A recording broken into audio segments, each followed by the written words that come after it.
Non, mais c'est vrai, parce que l'opéra, à la base, c'était de la musique. À l'époque, quand ça a été écrit, en Italie, ça a été de la musique populaire, c'était de la musique pop.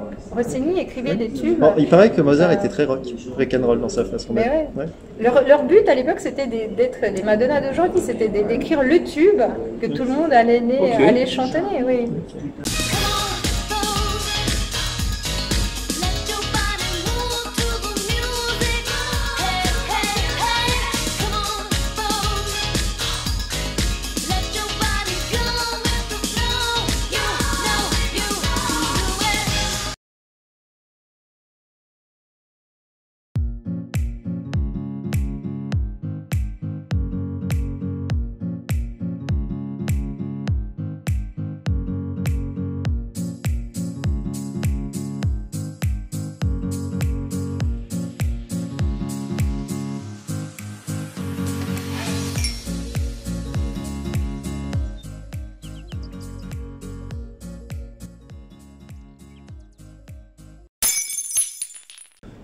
Santé.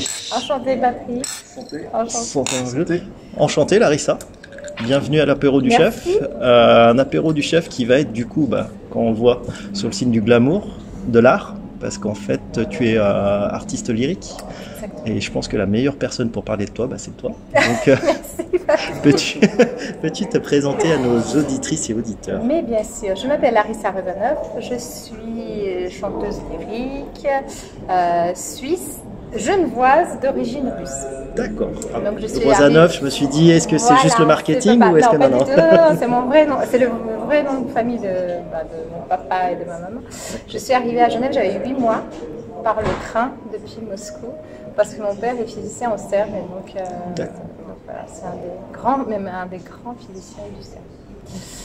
Et donc, comme ça, je me suis retrouvée à Genève. Après, pendant quelques années, on a fait des allers-retours parce que au gré un peu de ces contrats avec le CERN.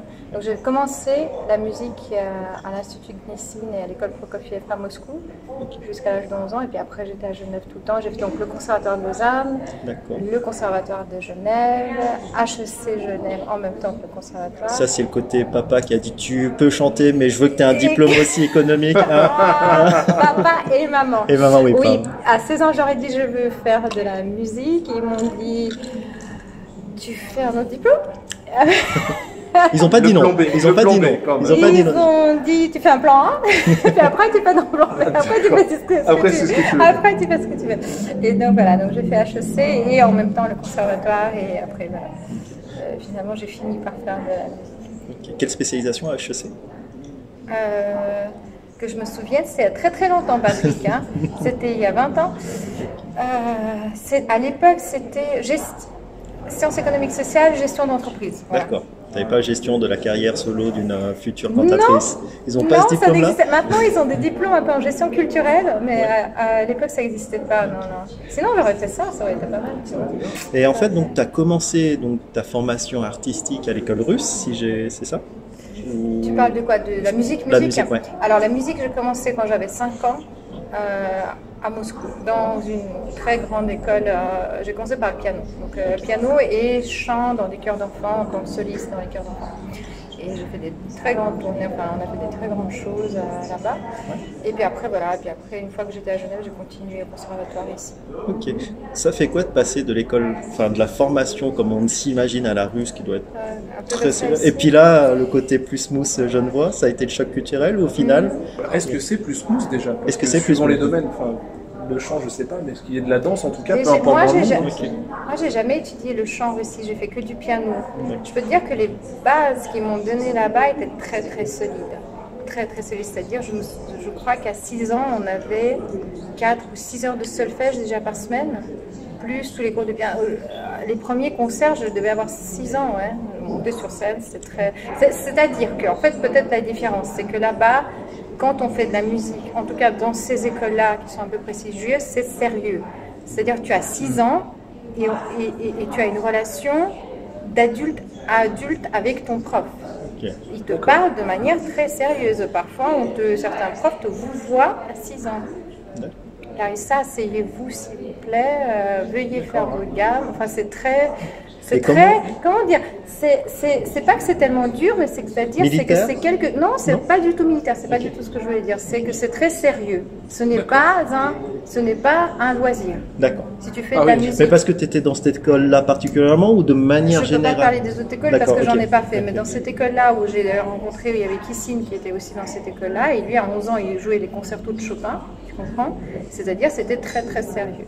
Les enfants qui allaient dans ces écoles, et c'est pareil dans les écoles de ballet, ils veulent être professionnels dans le métier. Ils ne sont pas là pour faire 2 heures de danse par jour. Mais ça, dans les écoles de ballet, c'est partout à peu près dans le monde en fait. C'est partout exactement. Ouais, c'est pour ça que je posais la question par rapport mais c'est pas militaire, non. Et souvent on dit qu'on oblige les enfants, mais pas du tout. Moi, j'ai pas du tout rencontré des enfants qui étaient obligés, parce que ceux qui étaient obligés, ils tiennent pas la cadence. Ouais. Si toi-même tu travailles pas ton instrument 2 heures par jour à l'âge de 6 ou 7 ans, si toi t'en as pas envie, aucun parent ne peut t'obliger.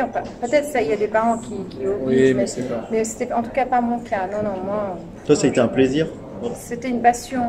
C'est une passion depuis aussi loin que je me souvienne. C'est-à-dire, j'ai écouté Mozart, la 40e de Mozart à 3 ou 4 ans, et c'est tes parents ou ta maman sont fans de cette musique-là? Tu as été bercé avec ça? Non. Non. Même pas. Non. Mon papa est physicien et on l'a obligé de faire de la musique. Il détestait ça. Ma mère était dans un peu la philologie, les traductions, enfin côté littéraire. On l'a obligée à faire de la musique. Elle a détesté ça. Les deux se sont dit jamais on obligera nos enfants à faire de la musique classique, jamais. J'ai dû les supplier pendant 1 an pour qu'ils m'inscrivent à l'école de musique. Aussi jeune, c'est rigolo, mais c'était quoi? C'était un voisin, c'était des amis, une tante, un oncle? Non, mais c'est le fait que tu entends de la musique classique. Alors oui, j'avais des disques, je te dis, j'avais des disques encore vinyles de Mozart, et j'écoutais ça toute la journée. Tu les as encore? Je crois pas. Je sais pas, tu me poses une colle, j'en sais rien. Mais je me souviens que j'avais ces disques de vinyle que du moment que j'ai appris à mettre le vinyle avec le truc dessus, c'était en boucle, c'était toute la journée.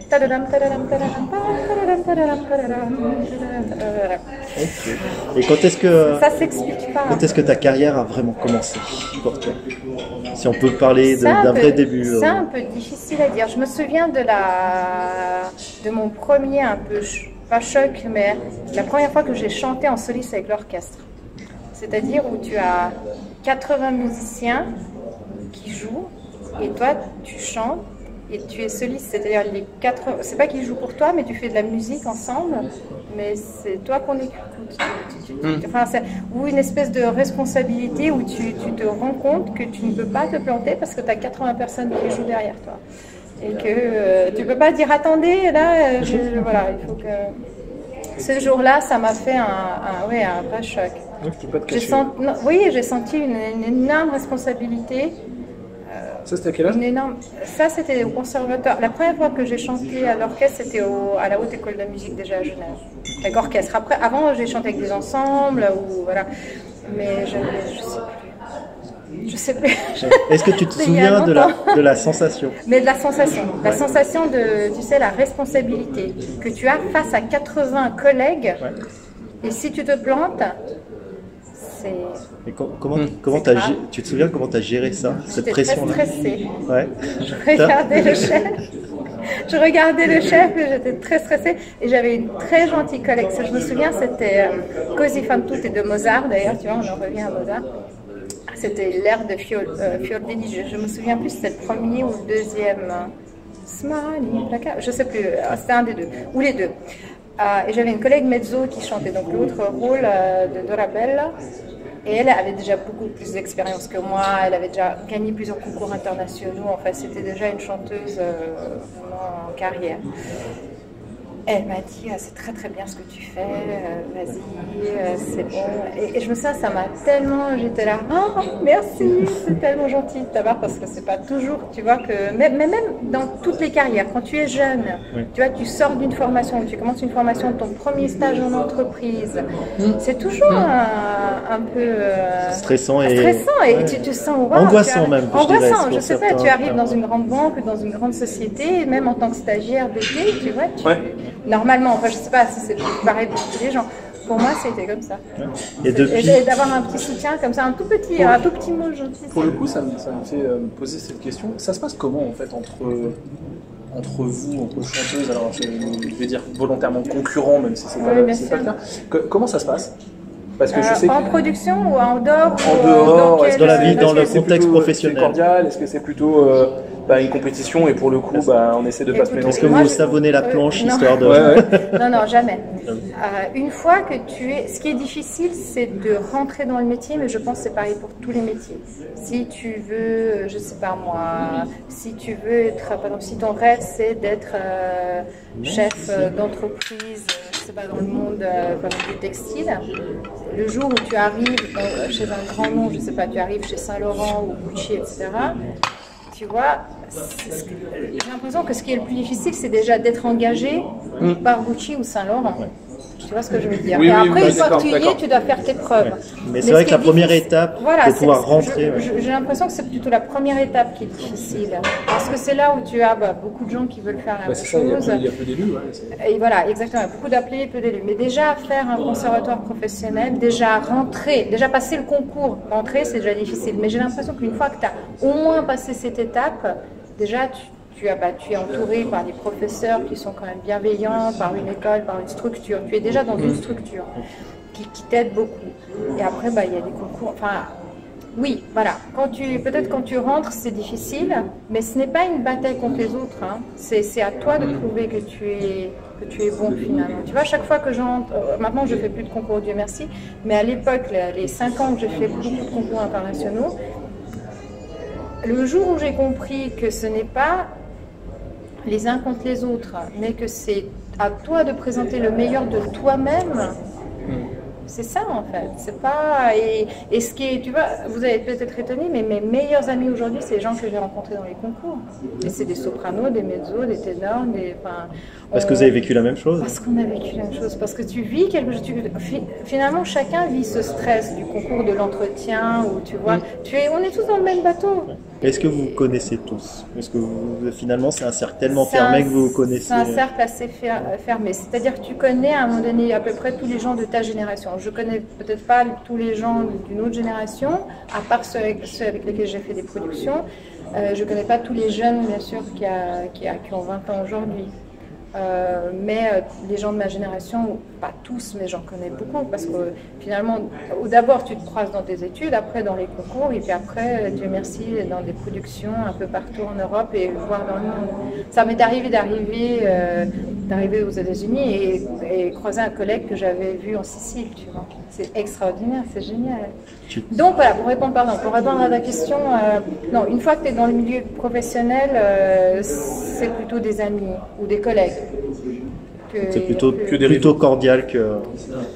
Heureusement, mais après tu sais, il y a tellement de situations qui t'arrivent sur une scène d'opéra, et si tes collègues sont pas, si t'es pas là pour t'entraider, le spectacle il va pas être très réussi. Hein. Il y a tellement de choses, il y a parfois des accessoires qui tombent en panne, un costume qui joue des problèmes de costume tout le temps, enfin je vous en passe, mais ça arrive qu'on fasse des chutes et parfois on se blesse, parfois voilà, donc si tu as des collègues qui t'aident, mais c'est mieux pour tout le monde, pour eux, pour toi, pour le public, pour l'orchestre. L'opéra justement, tu sais, on a toujours cette image où le public est plutôt grisonnant, ce genre de choses. C'est vrai ou c'est un cliché qui perdure mais qui en fait n'est pas... C'est un cliché. Ce qu'on te voit...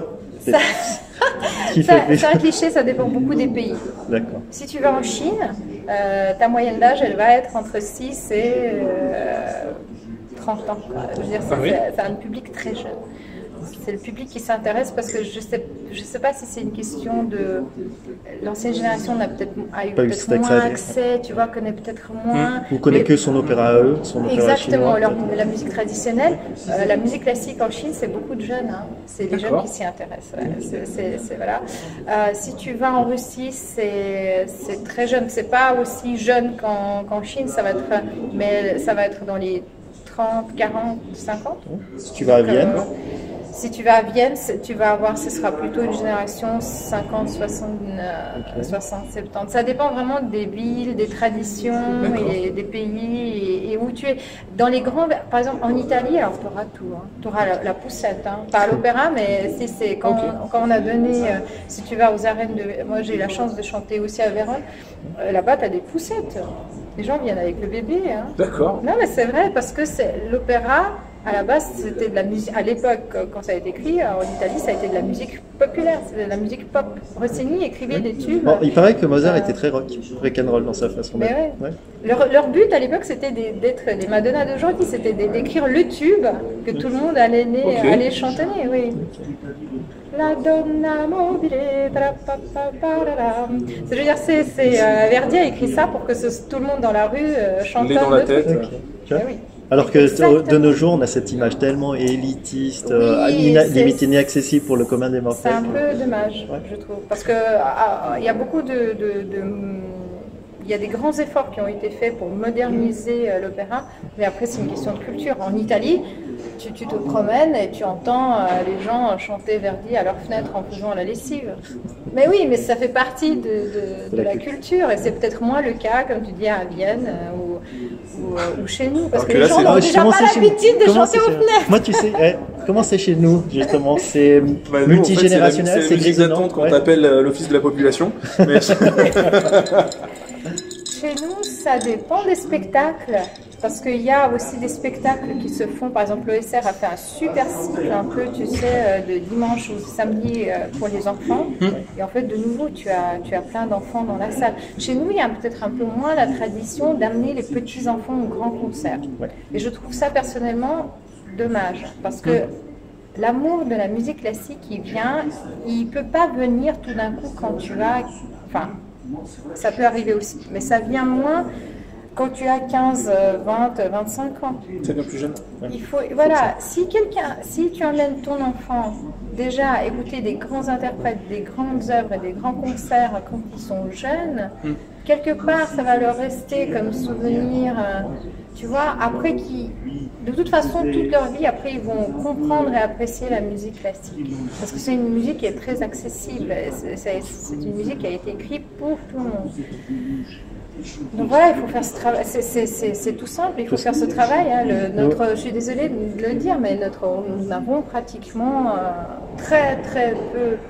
trop peu de représentation au Grand Théâtre pour les enfants, trop peu, par année encore. En fait, ce qu'il faudrait, c'est qu'on ait des productions pour les enfants. Il faudrait qu'on ait en tout cas une flûte enchantée, mais chaque année, pas juste une fois tous les 10 ans, parce qu'il y a des nouvelles générations qui arrivent. Il faut qu'ils entendent Hansel et Gretel, la flûte enchantée, la chauve-souris, le chat botté. Enfin, il y a tellement d'opéras pour les enfants. Il faudrait qu'on ait toujours ces productions qui tombent, mais pas une fois tous les 10 ans, et que cette génération-là ait pu l'entendre et l'autre, elle ne peut pas l'entendre. Il faut que ça fasse partie de la programmation de nos théâtres. Et je ne sais pas si c'est un manque de temps, d'argent, de volonté, ou parce qu'on ne prend jamais les enfants au sérieux.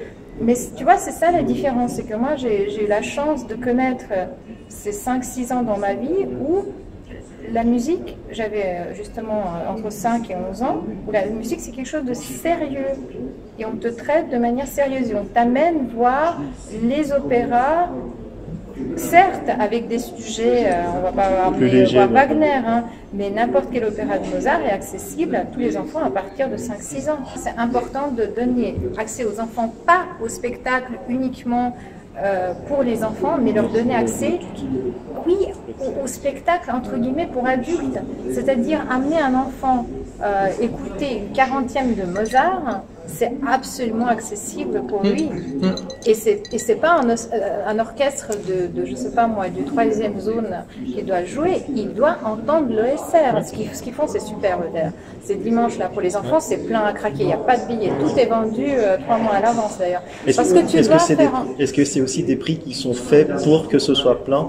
Parce que ça peut vite être un budget aussi si tu non, franchement, excuse-moi, mais maintenant il y a une politique de prix absolument accessible. Ça coûte pas plus cher d'aller à l'opéra aujourd'hui que d'aller, si tu veux être pas assis dans les premiers rangs, que d'aller au cinéma. Il y a une politique de prix. Oui, c'est parce que le cinéma, c'est augmenté. Non, c'est une question. C'est une question de jouer des œuvres sérieuses, même pour les enfants, et ne pas toujours penser que les enfants, non, on va leur jouer que des extraits où ils sont pas capables d'écouter. C'est absolument fou. Absolument, je suis absolument pas d'accord. Donc il faut jouer des œuvres sérieuses par les orchestres sérieux, par les solistes sérieux, faire des vraies mises en scène et amener les enfants à voir ça. Tu vois. Mais ça, c'est mon avis. C'est ce que tu as vécu. Personnel. C'est ce que j'ai vécu comme enfant. Et voilà. On se rend pas compte. Tu peux nous expliquer ce que c'est en tant que chef d'entreprise, parce que tu es ta propre chef d'entreprise. C'est quoi la vie d'une artiste? C'est la même vie que ceux des sportifs. C'est-à-dire, c'est ce que j'essaie toujours de faire le parallèle parce qu'on est très proches. J'ai quelques amis sportifs, on a à peu près la même. C'est une hygiène de vie, donc c'est pas d'alcool, pas de sortie. Quand je chante, je parle très peu, contrairement à maintenant. Donc parfois, c'est des jours de silence. C'est du travail tous les jours, je dirais 2 à 4 heures de travail personnel, mais c'est les entraînements comme pour vous, voilà. Après, c'est... Et après, qu'est-ce que c'est? Voilà, c'est ça en fait, c'est l'hygiène de vie et l'entraînement quotidien. Est-ce que tu as un manager ou tu gères toi-même ça? Non, j'ai un agent, ce qu'on appelle. J'ai un agent, j'en ai même 2. J'ai 2 agents. Pour vraiment pouvoir te concentrer que sur la partie artistique. Oui, quand même. Après, il y a des choses que moi j'ai toujours le défaut de croire que je peux faire tout moi-même et tout bien. C'est voilà. Comme tous les entrepreneurs. Voilà. Donc parfois je dis non, ça je vais le réécrire et là, voilà. Parfois je préfère faire des choses moi-même, mais c'est un défaut. Et il faut laisser aussi, il faut que mon manager s'occupe du management et que moi je m'occupe du chant. Mais parfois j'ai envie un peu de tout faire. Est-ce que ça revient à est-ce que c'est le côté ultra perfectionniste qui ressort? Je sais pas. C'est le côté où tu as l'impression que je sais pas, je pense que vous devez comprendre cette sensation que ce que je fais, j'ai le contrôle dessus et que tu as l'impression, mais ça veut pas dire que c'est vrai, tu as l'impression que ce sera mieux fait. Plutôt que si tu délègues, mais c'est pas vrai. Oui, parce que tu as une vision globale de la chose, voilà, et une idée assez précise de ce que tu dois arriver et tu voudrais maîtriser. Mais et puis là, en l'occurrence, c'est toi en plus. Et le produit, c'est toi. Donc, non, mais parfois, voilà, typiquement sur certaines, je vais vous donner un exemple tout bête, mais les affiches, ça c'est toujours. Photoshopper ton ami ou comment? Non, pas photoshopper mon ami, mais les photos qui sont choisies par l'agent, le producteur, le manager, je suis jamais... Mais on va révéler un truc en off. C'est rien que déjà quand on réglait les caméras et ce genre de choses, t'as pensé à un truc, c'est la première de dire si je mets mes jambes de ce côté-là, ce que vous verrez en premier, c'est les genoux, ça fera focus, c'est moins beau. Est-ce que tu veux faire un truc comme ça? Donc oui, ce que tu dis là ne surprend pas du tout. Il y a ce souci du détail et tu penses à des choses où là, pour le coup, je sais plus comment mettre les liens de genoux. Mais mais c'est ça. Mais ce que tu dis là, parce en fait, on l'a retrouvé. Une fois, on a fait une photo pour un journal au bord du lac. Et que je me suis mise d'une façon, etc. Et j'ai la chance il faut une chose savoir, c'est que je déteste faire du shopping. Je trouve que c'est une perte de temps absolue. Ah bah, t'as tes couturières, tu fais non, tout. mais j'ai résolu le problème.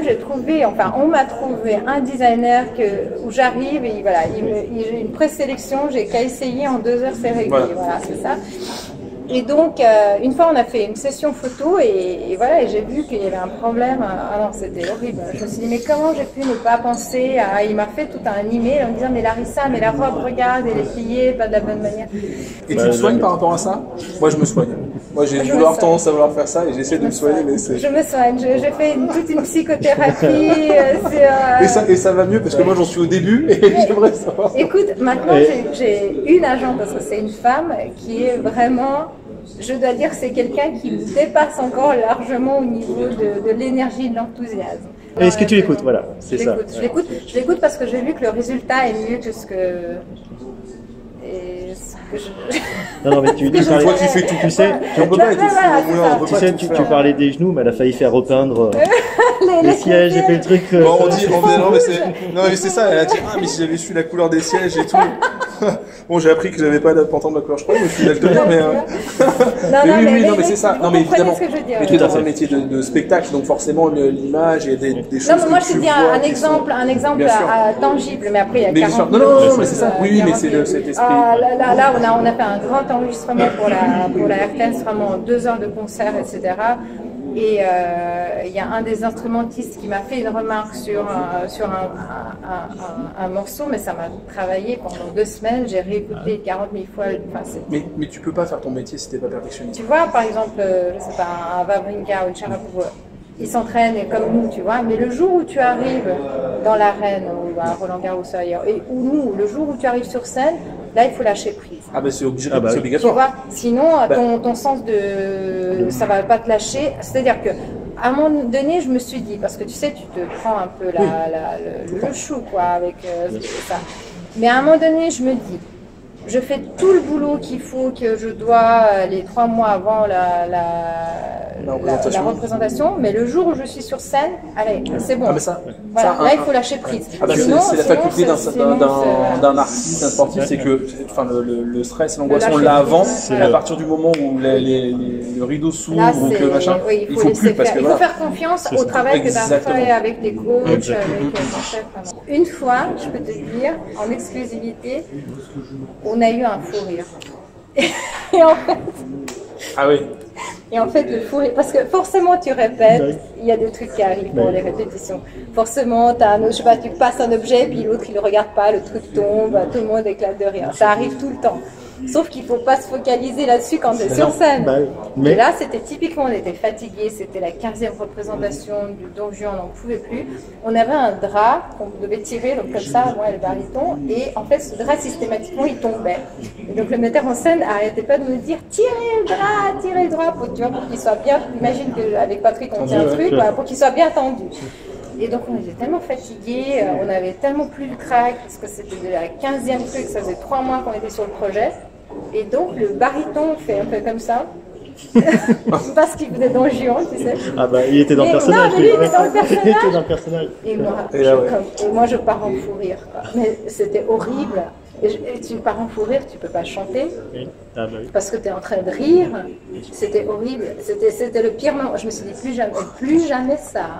Donc du coup, t'exploses de rire en plein. Non, j'explose pas. Parce que tu peux pas exploser. Mais tu fais.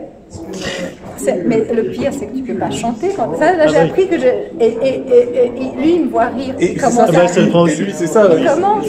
Et c'est ce fameux duo de Zerlin Don Giovanni qui dit vorrei o non vorrei. Enfin bref, il fait une tirade et après je lui réponds. Et donc au moment où je dois dire vorrei, je vais. Horrible. Donc je me dis mais qu'est-ce que je vais faire? Là je commence le track commence à arriver parce que je me dis on est dans là c'est ça. Parce que toi c'est la 15e mais celui qui est là ce soir c'est sa première pour le spectateur. Non le spectateur. Le spectateur tu n'y penses même pas. Lui il a. Non tu te dis comment je vais faire pour finir pour sortir de là, pour sortir du truc parce qu'à fou rire c'est dur à arrêter. Hein. Et alors j'arrive pas à chanter la première donc je rate la première phrase. Je rate la deuxième, j'arrive pas. Donc en fait, la seule solution que j'ai trouvée, c'est fermer les yeux, me mordre la langue, mais vraiment pour me faire mal. Mais comment tu veux arrêter? Donc je me mords jusqu'à ce que ça me fasse vraiment mal, pour que ça arrête. Et je finis le truc les yeux fermés, complètement comme ça. Je tourne le dos au public, c'est horrible. Bon, avec la langue gonflée. Donc ça c'est des histoires de ne pas avoir de trac. Donc le trac il faut l'avoir, il faut juste savoir le gérer et canaliser l'énergie. Et en fait l'autre chose que les gens se rendent souvent pas compte, c'est que comme on chante très fort et qu'on projette nos voix sur des très grands espaces, ils ont l'impression qu'on ouvre, tu vois, mais en fait pas du tout. C'est-à-dire que c'est musculaire, c'est physique. Moi quand je sors d'un spectacle d'opéra, j'ai facilement perdu 2-3 kilos. Bah justement, normalement on a toujours... D'où la forme. Justement, c'est ce que j'allais rebondir là-dessus, sur le fait de perdre 2-3 kilos, ce genre de choses. Quand on pense opéra, on pense forcément, excuse-moi des clichés, à la Castafiore ou des personnes plutôt fortes, volumineuses. Qu'on te voit. Mais il y a une nouvelle tendance, j'ai vu, de chanteuses qui ont le physique mannequin. Alors, écoute, je pense que il y avait peut-être dans le passé un peu de laisser aller de ce côté-là. C'est-à-dire que comme il n'y avait pas d'exigence de la part des metteurs en scène pour les chanteurs d'être minces, bah pour être mince, bah tu vois, si tu peux manger autant que tu veux, pourquoi c'est privé? Bah bien sûr. Je pense qu'il y a aussi une question d'endurance. C'est-à-dire que forcément, moi je le remarque sur moi, parce que moi je dois perpétuellement essayer de prendre du poids. Ça c'est pas un problème. Là, en une phrase, tu vas dégoûter toutes nos auditrices. Non, mais après, vous faites comme vous. Mais c'est-à-dire que quand tu es trop mince à l'opéra, ce n'est pas forcément un avantage, parce que tu dois avoir un peu de réserve pour tenir les 3 heures de spectacle. Donc, moi, il y a un certain, ça j'ai appris avec les années aussi d'expérience, c'est au-dessous d'un certain poids, je commence à avoir pas des problèmes vocaux, mais des problèmes physiques à tenir.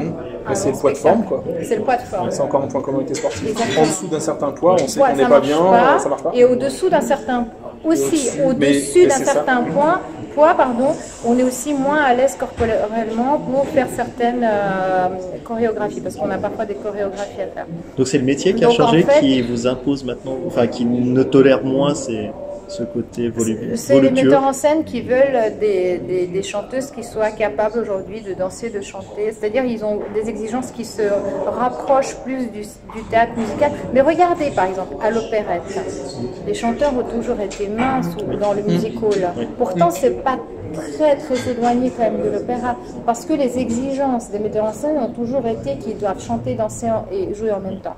Ces exigences ne sont pas arrivées à l'opéra avant il y a 40 ans à peu près. Donc il n'y avait pas le besoin, il n'y avait pas cette exigence. Aujourd'hui, il y a cette exigence. Après, moi, je n'ai pas choisi mon corps, c'est une question héréditaire. Mais je connais des filles formidables qui sont des chanteuses un peu rondes et qui sont fabuleuses. Et moi, je ne m'imagine pas une Turandot squelettique. Parce que Turandot, c'est la volupté. Je veux dire, il y a aussi certains rôles. Tu ne t'imagines pas non plus une chanteuse wagnérienne qui a ma stature. C'est une question de voix, c'est une question... Oui, voilà, après à chacun sa voix. Nous, je peux te dire que pour une production, une fois, on cherchait une chanteuse ronde et ça a été un problème. D'accord. On ne trouvait pas une chanteuse ronde. On avait besoin pour le rôle, c'était le rôle d'une nounou, et il fallait quelqu'un d'un peu corpulent pour faire contraste avec moi, en fait, tu vois, qui était plutôt fine. Et ben on a eu du mal. Donc il faut de tout pour faire un monde. Oui, bien sûr. Ouais. Dernière question sur l'opéra, et après on passe sur ce que j'appelle le portrait chinois de l'invité, où ça va être... On va te découvrir toi. Par rapport à l'opéra, le fait que ce soit démocratisé, tu adhères, ou est-ce que tu es nostalgique du temps où les gens sortaient le queue de pied, le smoking et tout ça, l'audience, je parle? Moi je pense qu'il faut les deux. Ouais. C'est-à-dire, mon avis très personnel, c'est qu'il faut à un moment donné un truc un peu la Scala, la première de la Scala, on sort. Il faut créer des occasions pour sortir les belles robes. Et il faut créer une occasion pour ça. Par exemple, on va dire, la première, c'est Smoking Guys. Parce que c'est aussi un plaisir. Bah, bien sûr. Tu vois, c'est aussi un plaisir. Oui. Et une fois la première passée, bah, c'est casual, quoi. Si vous voulez venir en jean, venez en jean. Toi, ça t'outre pas, en fait. T'es pas outré de voir des gens en short à l'opéra. Mais non, peut-être pas en short. Parce que moi, j'en ai vu à Victoria en short, j'étais là. Oh. En short, peut-être quand même. En short, peut-être pas. Mais même au théâtre. Mais moi, j'irai pas en short au cinéma non plus. Mais bon, après, voilà. Parce que il y a une question de... Je sors pas non plus en training pour aller acheter mes croissants, quoi. Mais c'est peut-être une question personnelle. Pas du tout. Moi, je pense que les deux doivent exister. Les soirées gala, pour faire plaisir, pour se faire plaisir aussi. Et des représentations plus casual. Okay. Alors, on va passer donc à la portrait chinois de l'invité. C'est des questions qui sont souvent très intelligentes. Enfin non, rarement intelligentes en fait, pour être honnête. Et puis bah, les réponses sont toutes aussi brillantes. Sont celles que tu veux. D'accord.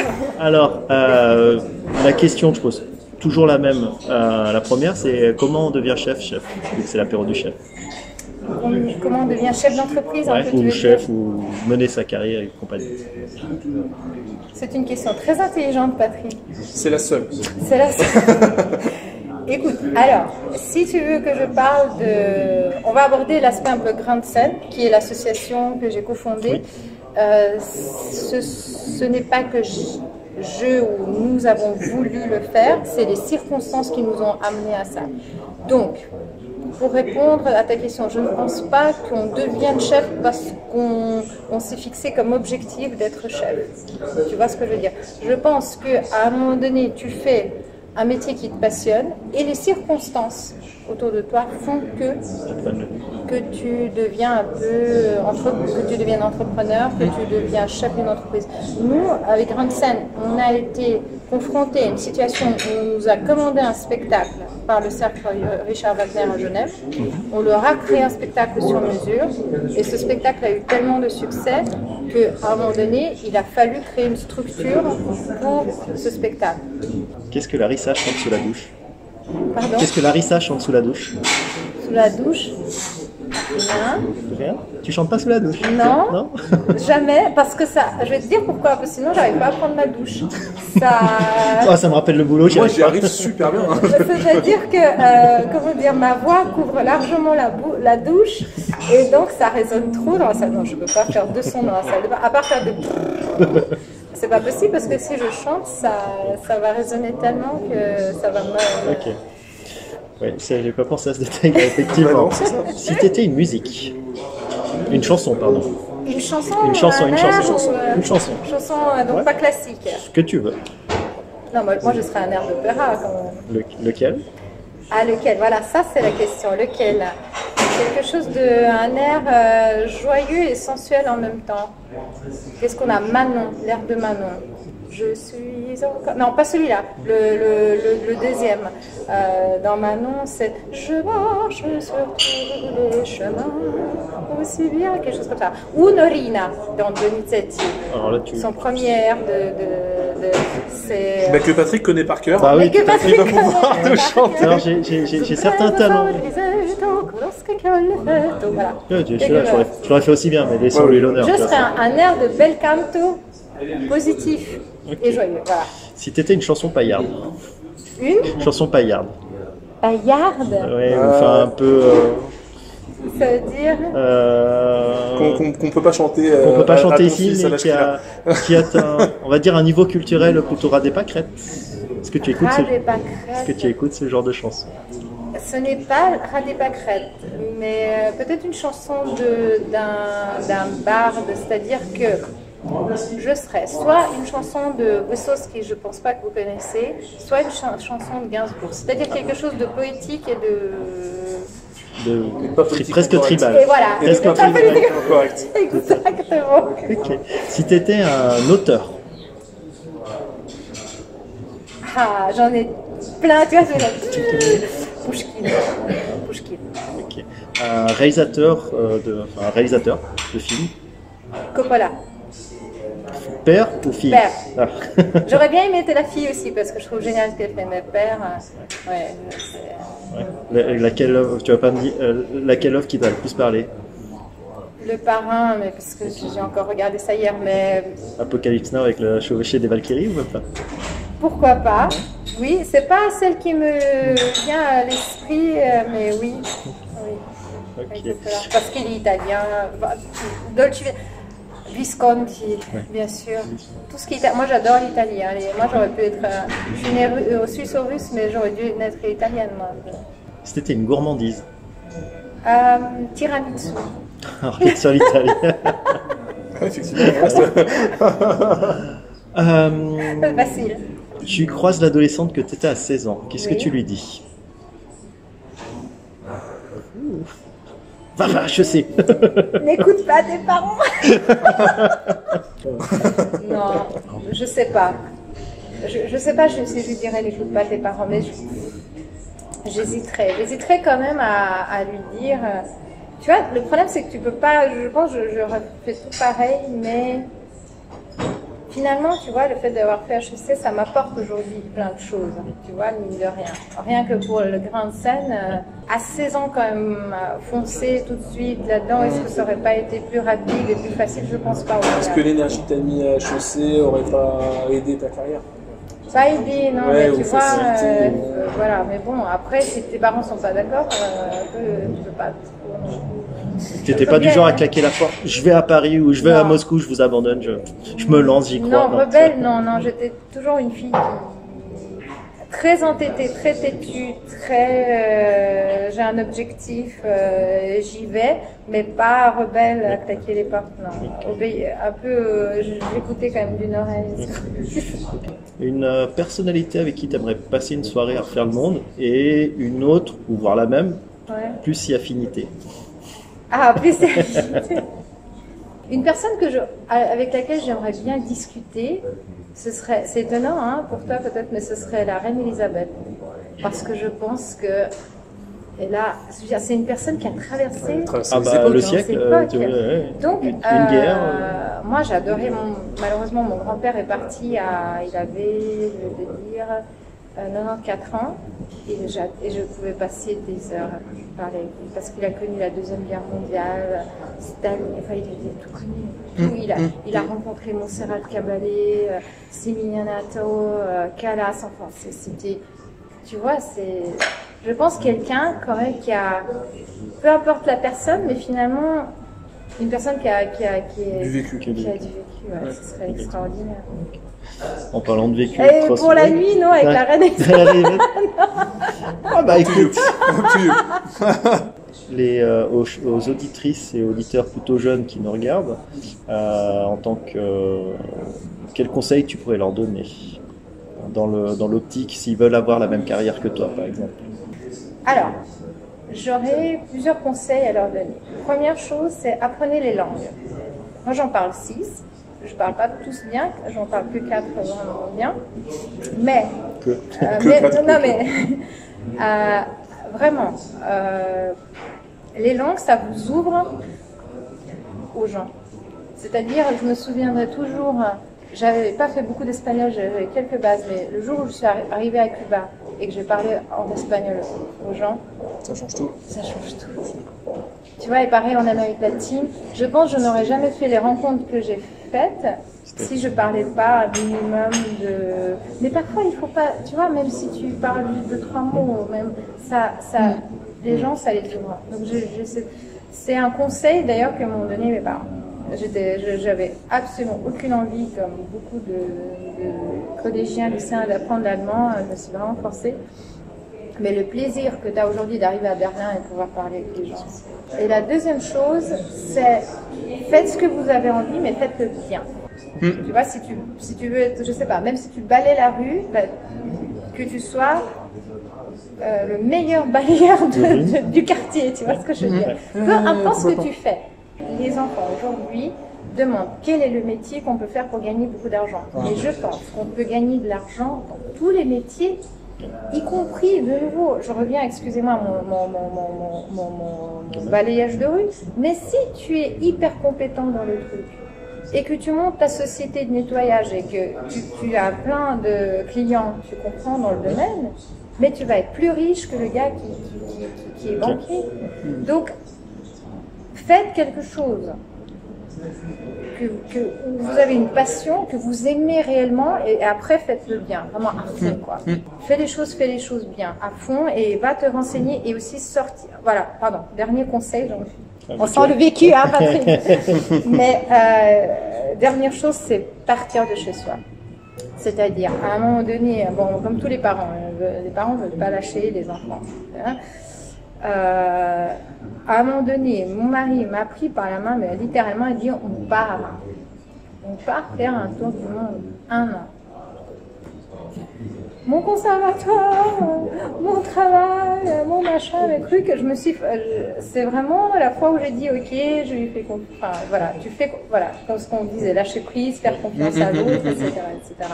C'était dur, je ne veux pas dire que c'était facile parce qu'on avait un budget quand même serré. Donc c'était vraiment backpack, auberge de jeunesse, bon on avait 20 ans. Hein. C'est toujours le même? C'est toujours le même. Et tout le monde nous a dit vous êtes fous, vous allez pas revenir ensemble, c'est pas possible. Personne ne survit à ça, quoi. Et c'était la meilleure expérience de ma vie parce qu'il m'a sorti du confort de Genève, appartement, parents, machin, truc. Ouais. On s'est retrouvé dans toutes les situations possibles, imaginables, que tu peux imaginer. Et ça a été la meilleure école de toute ma vie. J'aurais pu faire aucune université, enfin rien. J'aurais fait juste ça, et ça aurait suffi à former la personne que je suis aujourd'hui. Si tu étais un mot de la fin de l'apéro du chef. Un mot de la fin. Ben, c'est ce que j'ai dit avant en fait, Patrick, c'est ça. C'est choisissez une passion, allez-y à fond, sortez de chez vous, sortez de Genève, allez vous confronter un peu à la vie. Confrontez-vous à la vie un peu. Sortez de chez vous, sortez de votre...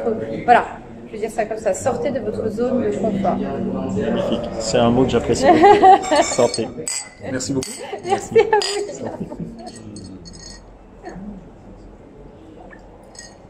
Mon Dieu!